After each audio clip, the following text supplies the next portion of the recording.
Вот сегодня наша тема, Господь, благослови этот урок. Открой нам глаза и помоги нам состояться, Господь. Аминь. Наша тема сегодня. Я буду быстро и по сути. По программе тема такая, как набрать группу 12. Однако, прежде чем набирать группу 12 не состоится просто в том, чтобы набирать. Набирать это вот, каждый может набирать. Но вот прежде чем набирать группу, я хочу, чтобы вы знали, и я хочу так назвать эту тему сегодня, что и ты можешь стать лидером. Ты можешь стать лидером группы. Каждый из нас, абсолютно, ты можешь. И даже не сомневайтесь в этом. Потому что каждый из нас, друзья, имеет определенного рода влияние. А вы это знаете, если кто из вас читает лидерские книги Максвелла, которые как раз продаются сегодня, он будет в воскресенье. Лидерство – это влияние. Следовательно, кто имеет любое влияние, кто может упражняться влиянием, какое-то распространение влияния или иметь влияние вообще, конечно, это человек-лидер. Потому что что такое лидер? Лидер – это тот, который влияет на людей, который своим влиянием толкает их на то, чтобы делать добро или делать зло. Но мы же Божьи лидеры, значит, нашим влиянием мы созидаем жизнь людей. То есть лидер – это тот, кто имеет влияние на других. И благодаря влиянию других людей, на людей, люди поступают, как они поступают. Вообще-то нет людей, у кого нет влияния. Психологи говорят, что каждый из нас, каждый день, если мы работаем и так далее, ходим на работу, влияет хотя бы на 30 человек в день.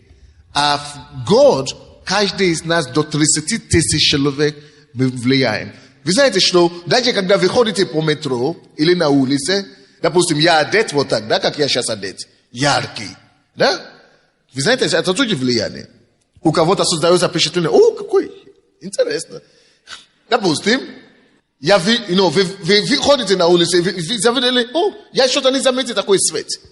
Я себе приобрету такой свет. Или где такой? Разный бывает. Вкус, оно влияет на ваш вкус, влияет на ваше мышление. Мы все влияем на мир каким-то образом. Кто-то одет, небрежно одет.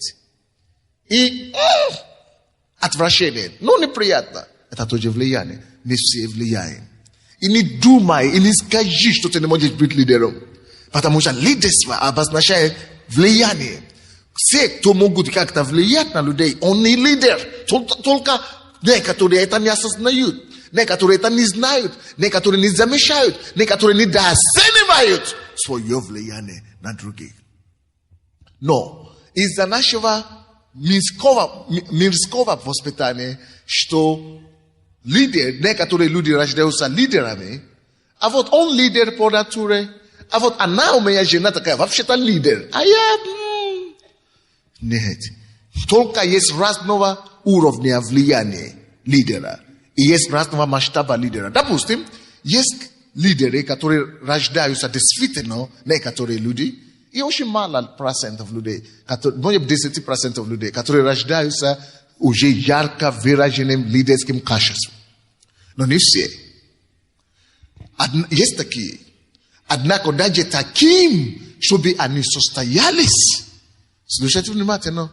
Как лидер уже по жизни, тем более, чтобы они состоялись как положительным и хорошим лидером, им все равно придется или приходится усовершенствовать эти лидерские потенциалы. Им приходится все равно обнаружить этот лидерский потенциал, потому что некоторые даже лидеры по рождению, но они не осознали это, они не обнаружили. Надо все равно обнаружить его, и надо его усовершенствовать, и надо развивать его через самообучение, через учебу и через опыт, принятие опыта других людей. То есть это рожденные лидеры. Но есть другой категория лидеров. Люди становятся лидерами. Есть лидеры, которые становятся лидерами благодаря тому, что они увидели им повезло в жизни. Они сталкивались или прикоснулись к каким-то или какому-то хорошему лидеру, качественному лидеру. То есть они прикоснулись в жизни человеком, который есть лидер. Может быть, руководитель на работе, может быть, пастор в церкви, может быть, лидер домашней группы. То есть,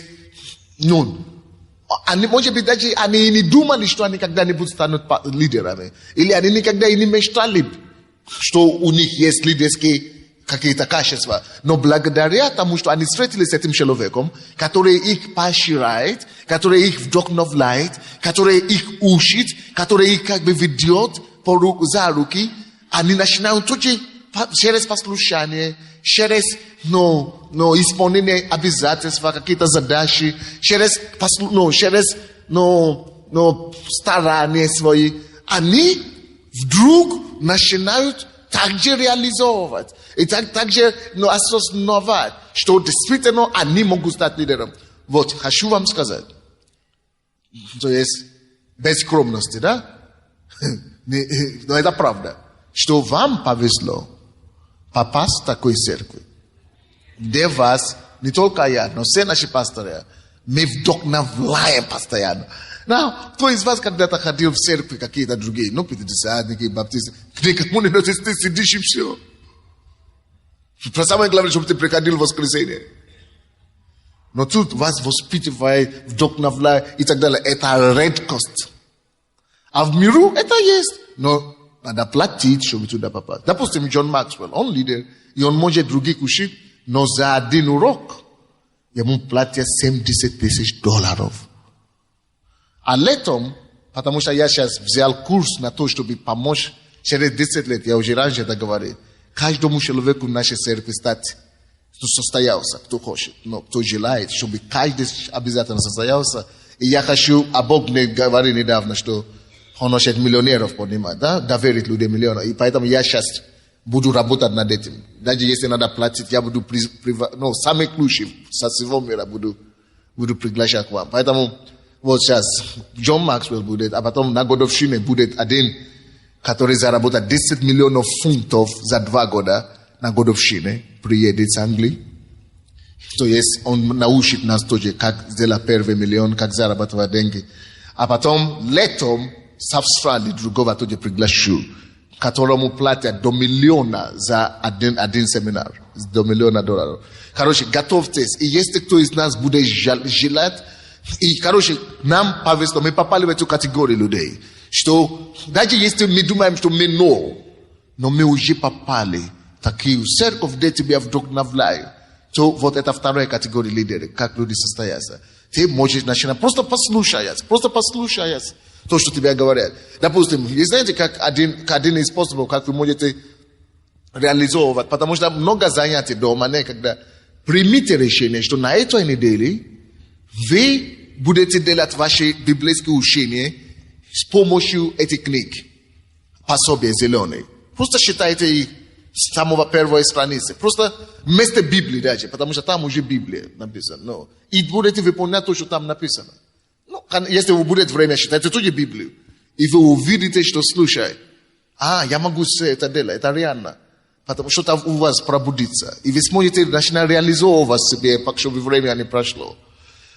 Третий лидеры, третий тип, или третий способ, как люди становятся лидерами, это те, которые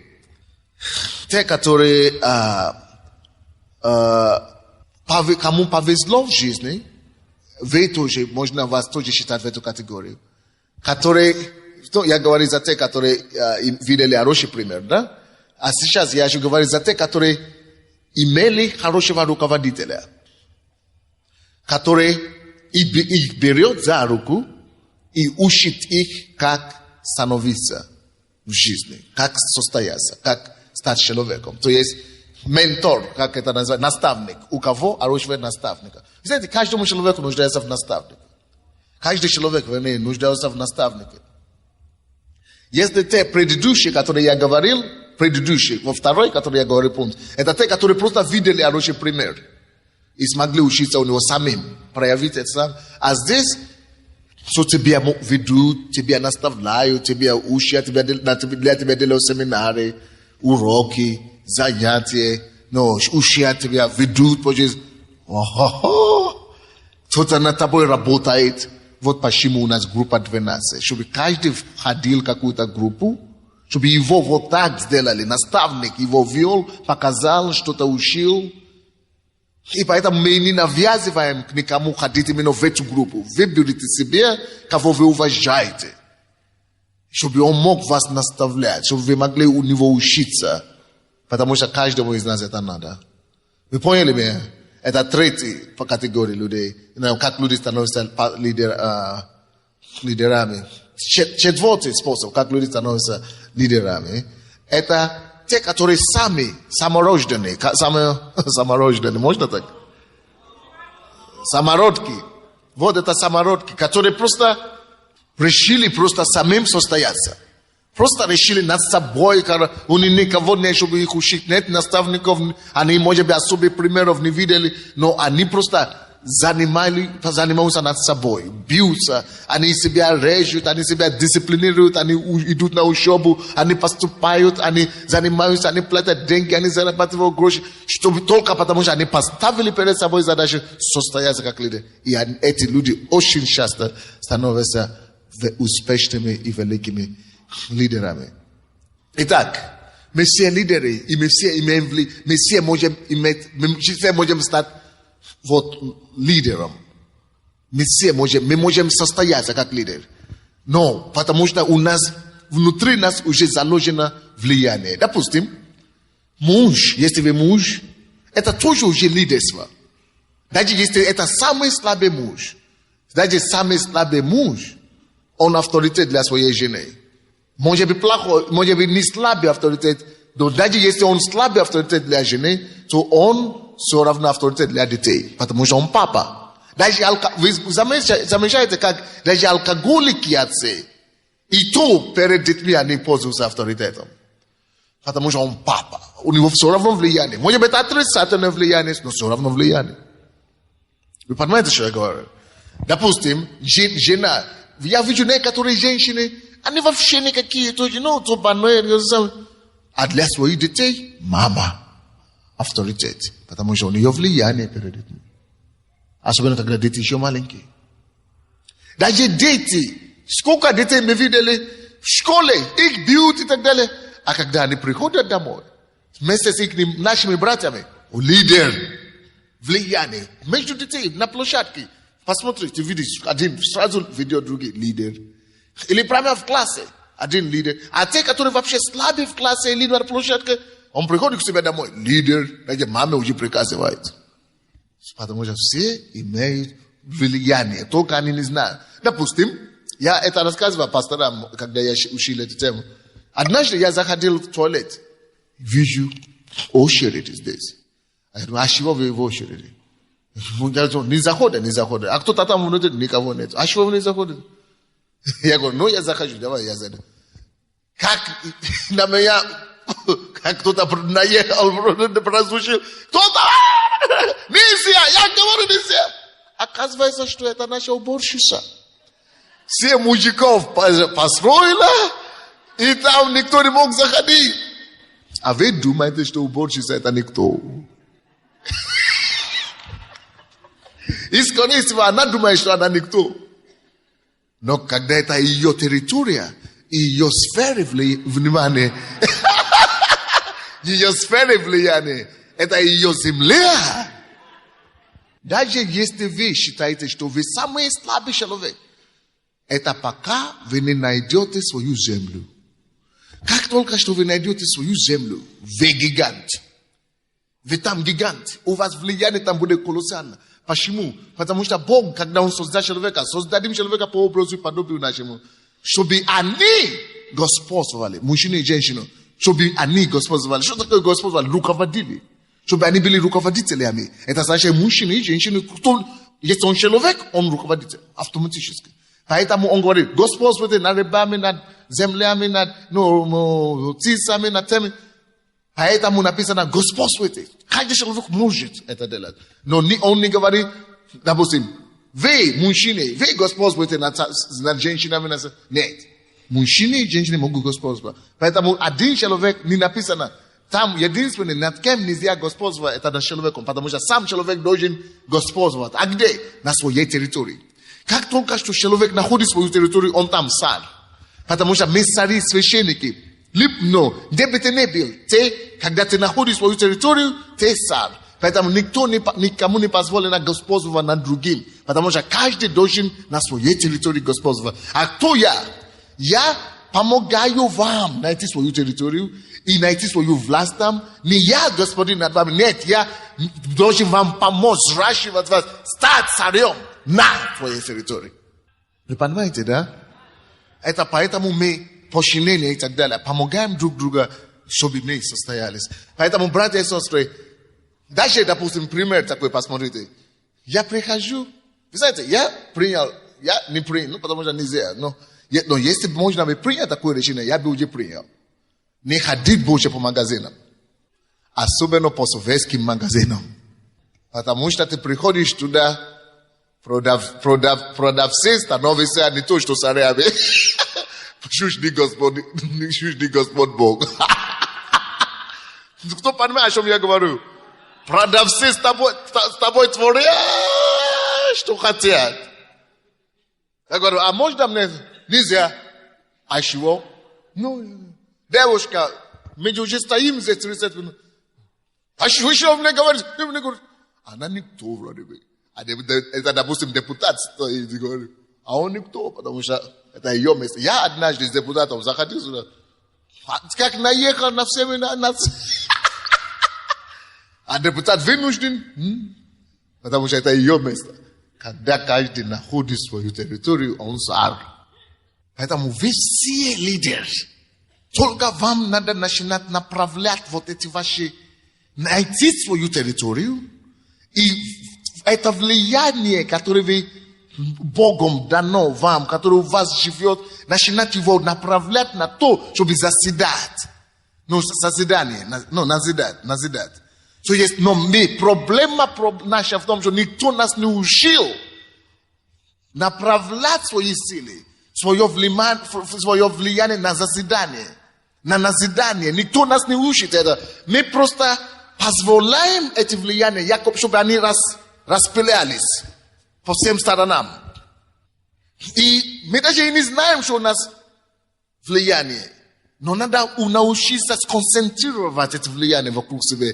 И концентрировать его, и концентрированно его направлять.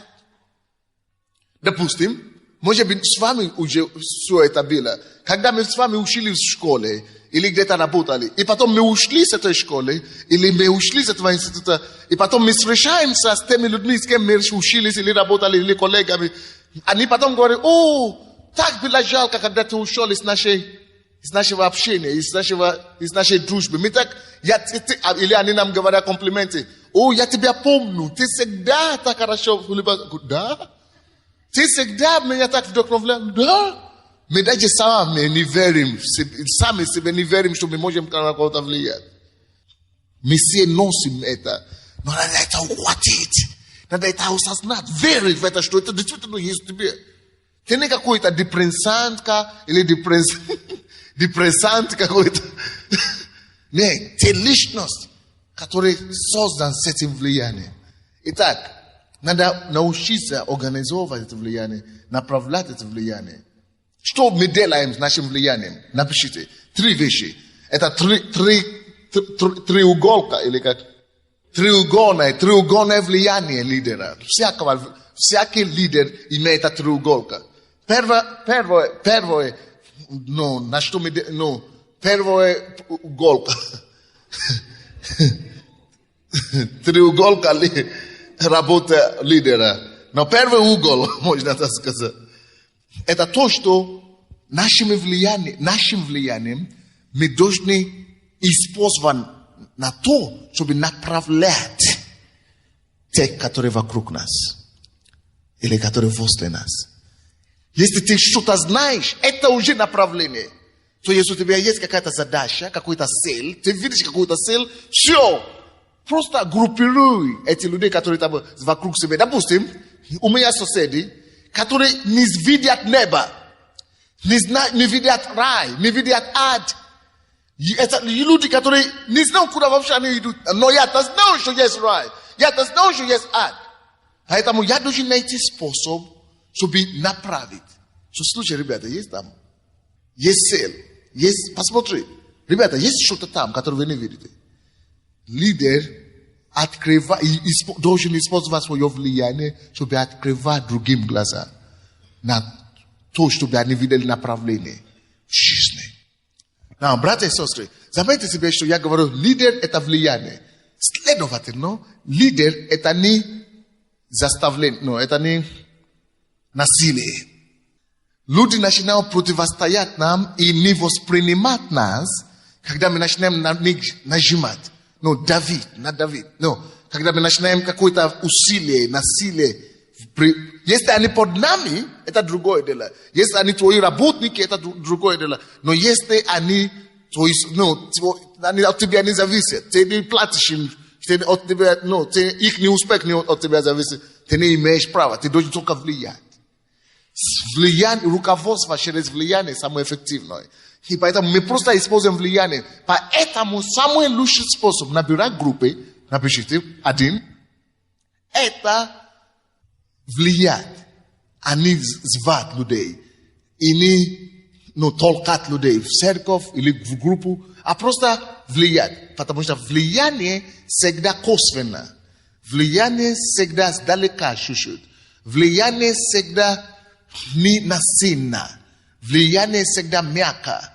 Влияние всегда оказывается. Не естественное. Как-то надо делать. Но надо его организовать, директировать, надо его направлять. Но не задавить. Вы понимаете, да? Так что, допустим, если я хочу, чтобы мои соседи пришли, я начинаю дружить, дружить с ними, говорить им комплименты, хорошие слова, просто дружить, просто чтобы они ко мне имели сначала доступ. Чтобы я воспринимал их, чтобы они начали меня воспринимать. А потом через это к этому приведется, к этой цели. Потому что тот, кто имеет цель, он всегда лидер.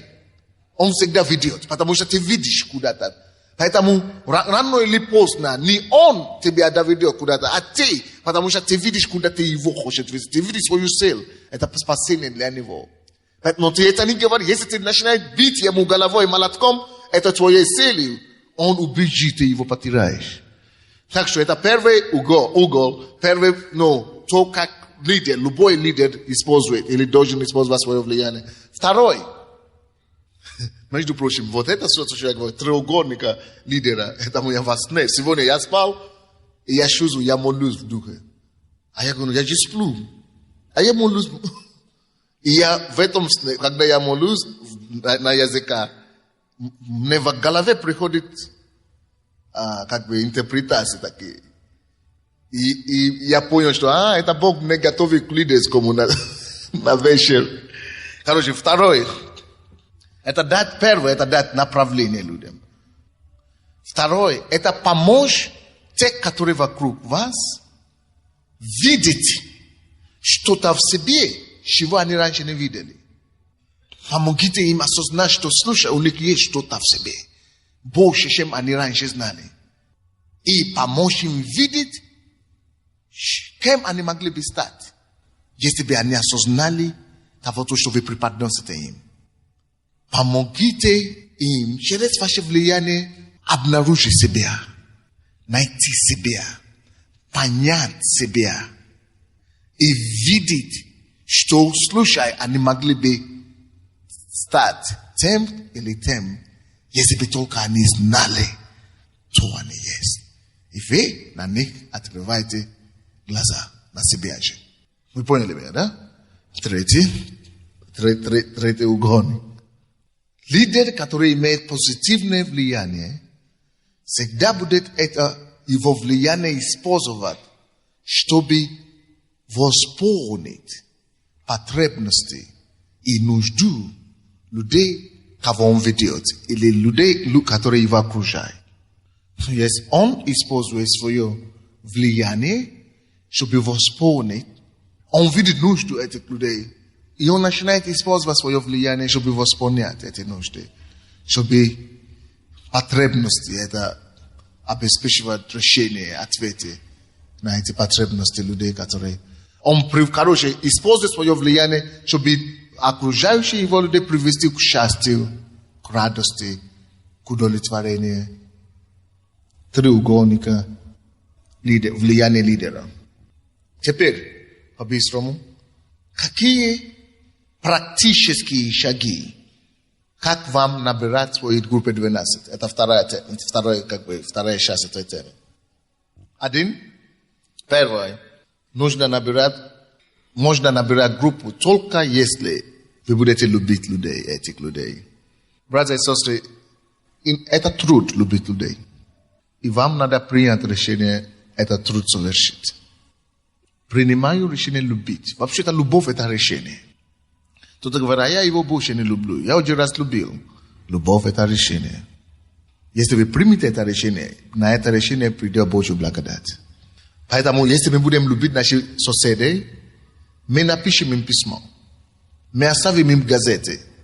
Мы будем просто любить. Не надо говорить людям, что придите и так далее. Просто показывайте им знаки внимания, знаки любви. Не надо звать никуда, не надо нажимать. Только есть моменты, когда вы будете уже знать, что уже готов. Я в этом случае говорю, давай я помолюсь за вас. Вы можете прилагать людям молитву и тут же скажите им, повторите, пожалуйста, за мной. Он говорит, за что за вас помолиться? Он говорит, у меня за здоровье, или у меня с сыном, или у меня с мужем, или с моей женой. Давай я за вас помолюсь. Когда никого нет, вы уже любите, и они видели уже вашу заинтересованность, что вы их любите, и вы потом говорите, давайте помолимся. Закройте глаза, давайте мы закроем глаза. И вы скажете, вы сами помолитесь сначала, вспомните всю свою жизнь. Попросите у Бога прощения. Не надо сказать им, давай покайся и так далее. Не. Просто помолюсь за свои проблемы. Но это начинается с этим. Расскажите. Не надо, чтобы я знал. Вы себе.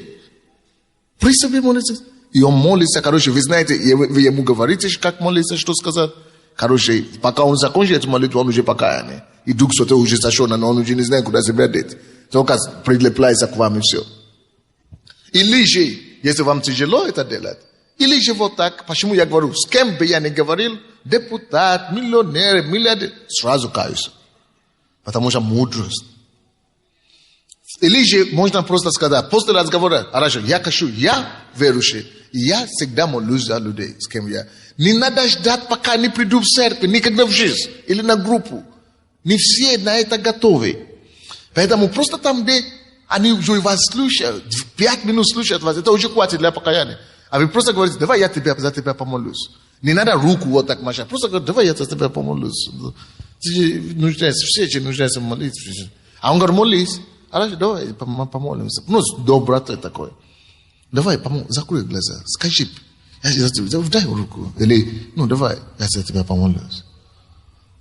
Знак любви какой-то надо делать. Внимание особенное. Может быть, руку подайте ему, либо просто говорит, давай, или положим на плечо.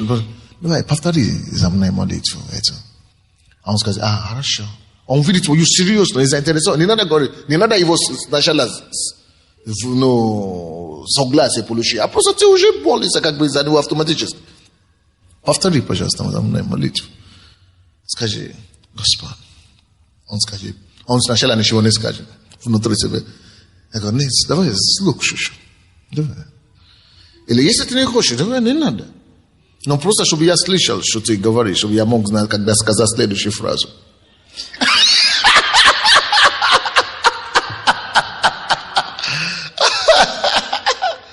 Но он говорит, Господь. Хорошо, я знал, что я грешный. Короче, и так дальше. А потом вы вспомните за его болезнь или за его мужа в конце. Помоги моему мужу. Привести. Или наоборот, давай я за тебя помолюсь. Хорошо. За что тебя помолиться? Мой ребенок такой. Давай. Скажи, Господь, благослови мою семью. Спаси моего сына. Избавь его. Я знал, что я грешник. Я знал, что я недостоин этого прощения. Я знал, что ты за меня умер на кресте, Господь. Ради Твоей святой крови, очисти меня своей кровью, Иисуса Христа. Он уже так, поехали дальше. Ну вы же, ребята. Это я вот так.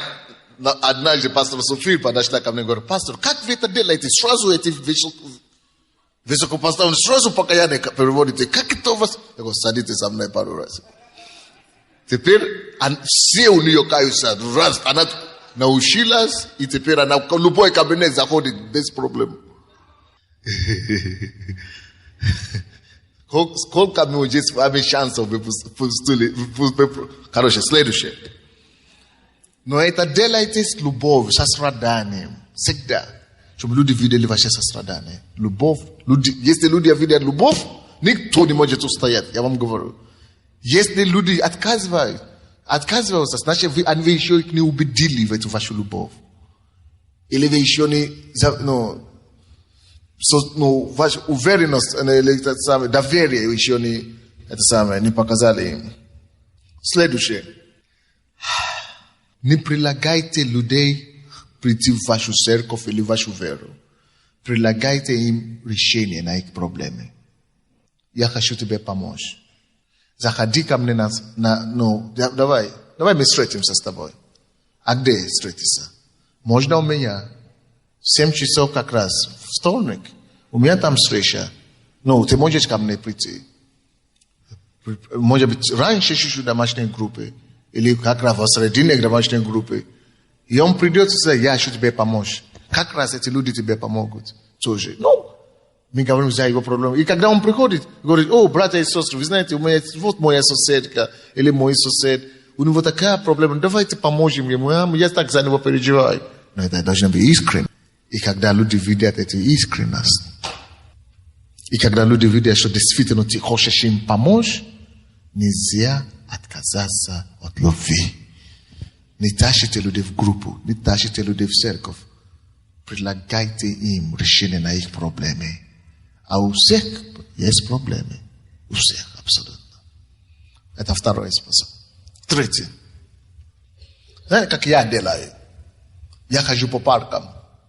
Вот я могу набрать, но без увеличения, 20 человек за неделю. Неверующих, абсолютно. Вот у меня получается. Не потому, что я какой-то известный. Допустим, я поехал в Швецию, и меня никто не знает, там, на улице прямо. А потому что они говорят: о, здесь в Швеции люди не каются и так далее, тяжело, люди не хотят Богу, ерунду, без мудрости у людей. Я говорю: а я на этой неделе, каждый день, сколько я буду, а мне надо там было 6 дней быть. Сколько я буду в Швеции, 6 дней, будет у меня каяться хотя бы один каждый день. Потому что мне некогда я буду проповедовать, но я буду выходить, чтобы каждый день кто-то будет каяться. Они говорят: с Украины приехал. Он думает, что Украина, там, где беднота, там, где нищета, все могут, все нуждаются в Богу. А здесь люди, никто не нуждается в Богу. Я говорю: не от них зависит, от меня зависит. От меня, как я поведу себя, как я с Богом общаюсь, как я за это помолюсь. И я, начал выходить чуть-чуть на несколько минут, просто по парку. Я же хожу по утрам, молюсь по паркам. И хожу в парк, и здесь тоже практикуете это. Я хожу по парку, и я просто говорю: здравствуйте, как ваши дела?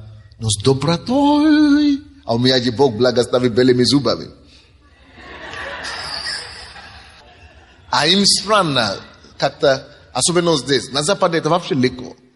Потому что они привыкли видеть людей другой национальности. Мне вообще легко там.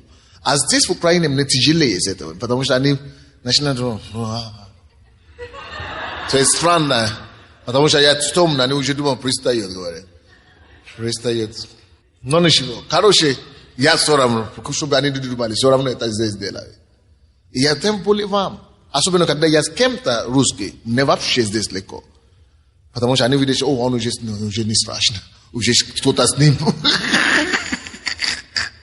И даже не дай Бог, чтобы вы знали, что я прохожу здесь. Некоторые со мной походили по улице, они поняли: пастор, неужели вы проходите через такое? Короче, ходите по паркам. У вас же в парке есть вокруг. Днем или сейчас просто считайте что-то, или газеты. Или у меня газета уже в руках, говорю: здравствуйте, Yakashuva mpadarit. Yani yegovish, ni boitisi. Uspakaiva ya ich. Yani sektan, ja, hajus, czeko, посмотрите, что Бог. То есть. Так, следующее. Ходите по... Просто заводите разговор. Я не говорю, приглашайте в церковь. Просто заводите разговор. Просто заводите разговор по жизни. По политике начните говорить. Или по новости, которые вы только что смотрели по телевизору. Или что-то такое. Или с Бога. Но так, начните так не присудительно, или как это? Да, не принужденно. Или так, можно ходить по дворам, по твоему же двору, или по соседним дворам. То есть там, где люди сидят, они же там, особенно мужики, это домино или что-то там играют постоянно. Или пиво пьют, или, ну. А ты просто говоришь, они любят болтать. И как только что я приступаю к ним, они начинают говорить, а как у нас? Теперь раз, а наши бабки как? Разные начинают говорить. Но я начинаю делать вид, что я свой человек. И мудрость такой надо уметь использовать. И ты делаешь вид, что свой человек, конечно, класс, еще, украинки самые лучшие. Но любой разговор можно делать, да? Но к чему это все ведет? Это все приводит к тому, чтобы доверие было. Вот, допустим, мы были на Крещатике с некоторыми операторами, они меня хотели снимать, и, там же пьяные, разные.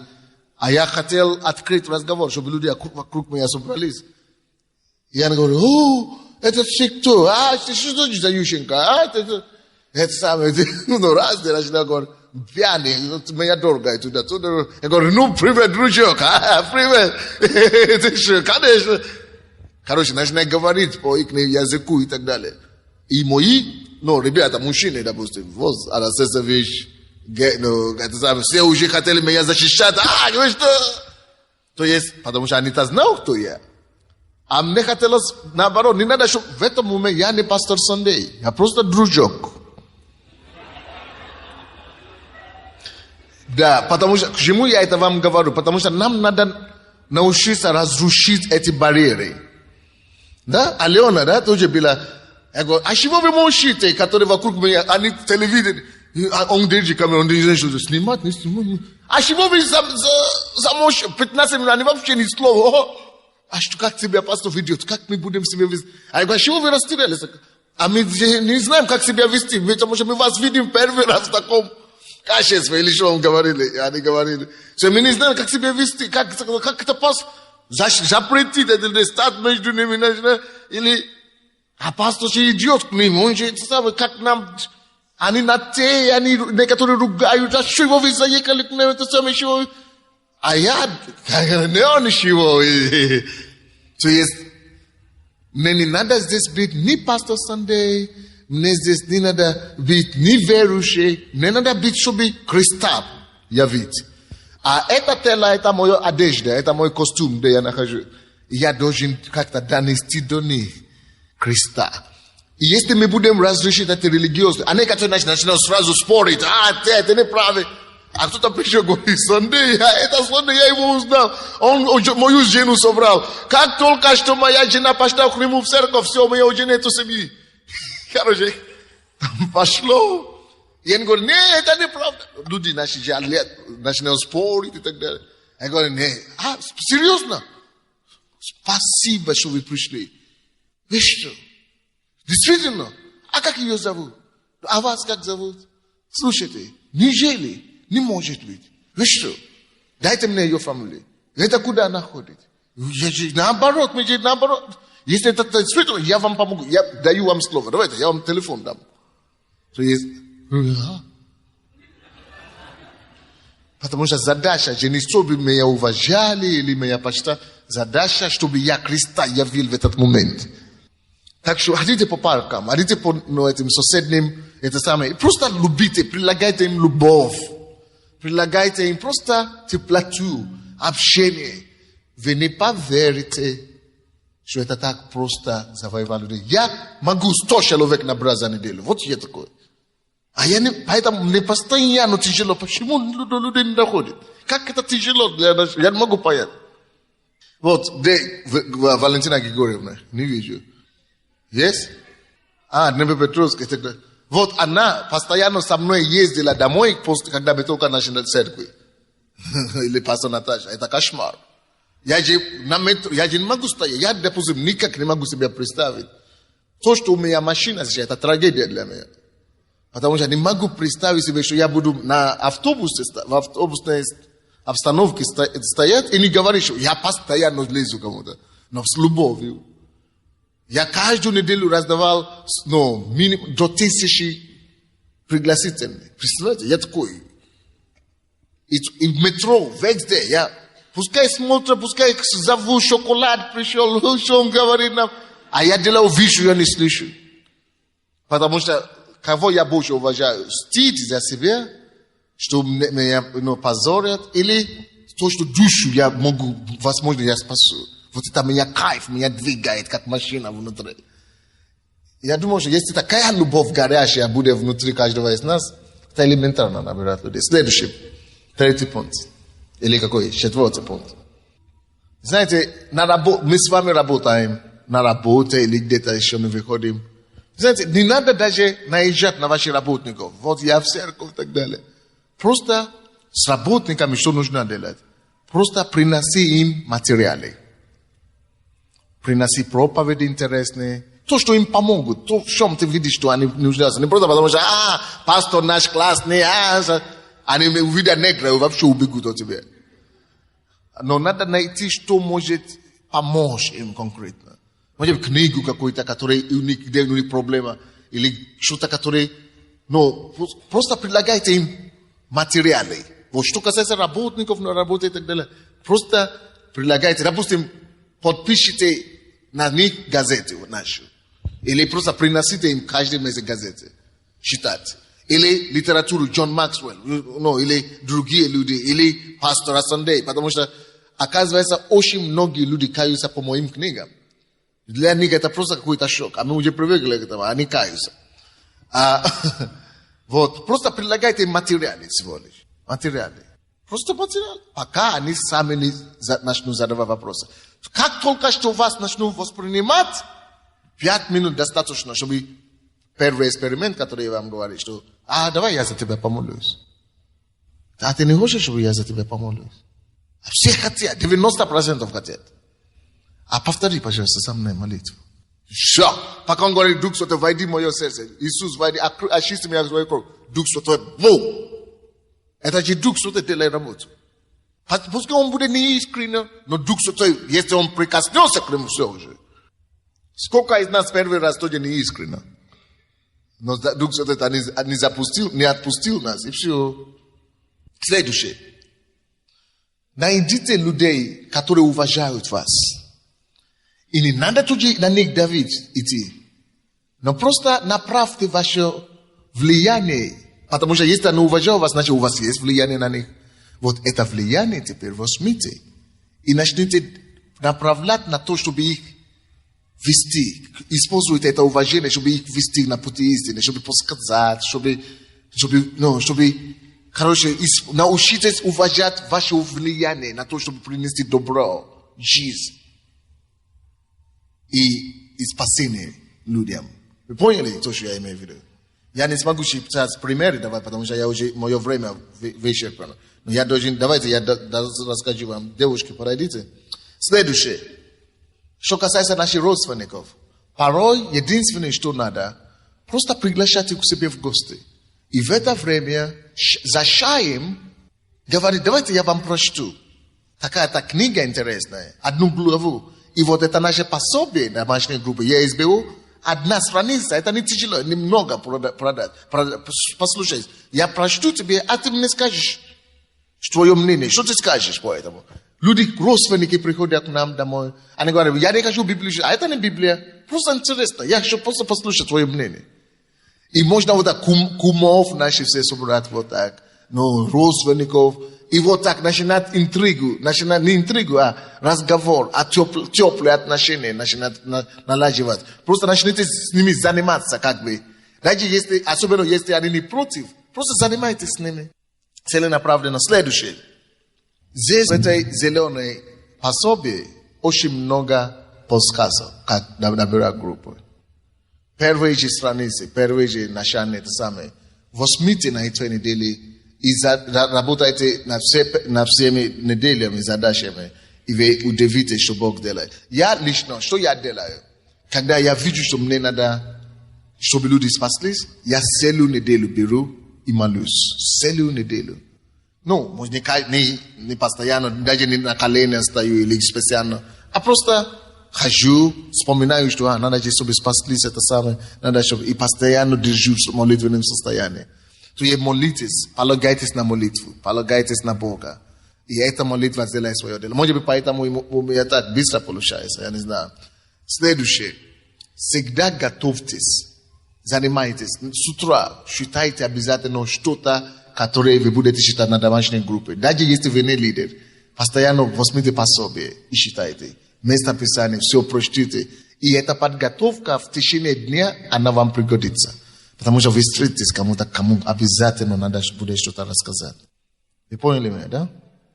Пастор. Все, кто из вас были на один из три, это третий урок сегодня, да, у нас? Четвертый. Кто из вас был уже в одном из уроков? Кто не получил табель тогда? Кто не получил табель? Есть сейчас, чтобы раздавать? Сейчас это нужно. Давайте послушаем задание, домашнее задание, пожалуйста. Самая главная часть урока. Запишите, пожалуйста. Первое. Выполнить задание практикума по зеленой книжечке. Следующую неделю. Выполнить задание практикума по зеленой книжке. Второе. Нужно изучить этот конспект. Изучите конспект и оденьте на себя треуголку лидера. То есть прежде чем вы пойдете к людям, к соседям или к своим родственникам, или на работу, чтобы выполнять задание практикума, нужно посмотреть вот эти вот 3 пункта. Как вы можете влиять на людей, на каких людей вы влияете и каким образом вы можете восполнять их нужды и куда вы их поведете. Обдумайте это, пожалуйста, и коротко запишите. Это понятно? Спасибо. Повторить? Второе задание. Надеть на себя треуголку лидера. Коротко написать, на каких людей вы имеете влияние и каким образом, куда вы их будете вести, каким образом. Коротко, просто несколько слов. Я напоминаю, пожалуйста, если вы пропустили занятие или не умеете, может быть, быстро конспектировать, есть краткие конспекты учений, продаются у миссионерского столика. Братья и сестры, давайте помолимся, друзья. Кто счастлив, что он живой на Украине сегодня? Давайте поднимем наши голоса, будем поблагодарить Господа. Господи, в имени Иисуса, мы благодарим Тебя за сегодня. Мы Тебя превозносим. Мы говорим, что это Твое дело, это Твои чудеса, это Твоя милость. Спасибо, Господи, что Ты дал нам эту милость присутствовать и быть участником и очевидцем Твоей милости, которую Ты раздаешь в Украине сегодня. Господи, мы просим Тебя, прикоснись к нам сегодня. Господь, подними нас. Господь, вдохнови нас. Господь, вдыхай дыхание жизни на нас, Господи. Господь, мы запрещаем всякие попытки дьявола увести нас или соблазнять. Именем Иисуса Христа подкрепи всех нас на волю и славу Твою. Тебе слава и хвала, Господь, во имя Иисуса Христа. И весь народ Божий скажет.